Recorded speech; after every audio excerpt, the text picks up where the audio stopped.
अझै पनि सम्झन छ गाई चराएको अझै पनि सम्झन छ गाई चराएको अझै पनि सम्झन छ गाई चराएको अझै पनि सम्झन छ गाई चराएको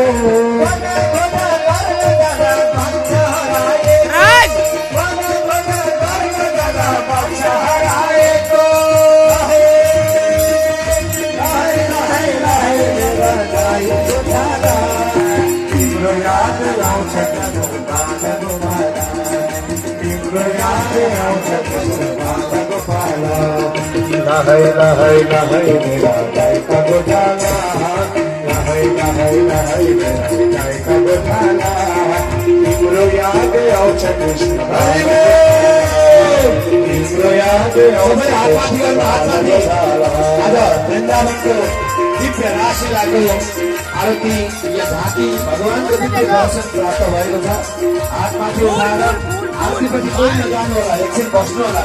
त्यो झाँकीको दर्शन गरेर आरती स्वामीजी महाराजको केही आदेश हुन्छ अनि जानु होला। स्वामीजी महाराज आउँदै होइसिन्छ, एकैछिन धैर्य गरेर सबै हातमाथि उठाउनु।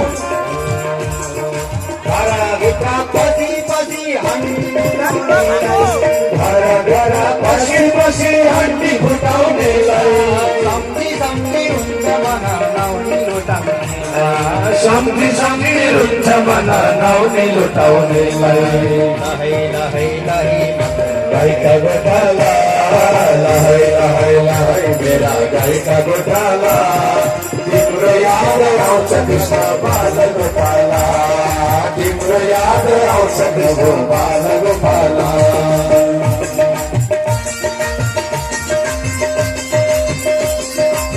अवस्थित स्वामीजी जाकर हुनुहुन्छ। आरती चालू भइसक्यो, शीघ्राति शीघ्र पण्डालमा आइदिनु होला। स्वामीजी महाराज कहाँ हुनुहुन्छ? यहाँ आरती चालू भइसक्यो। आगे आ जाओ।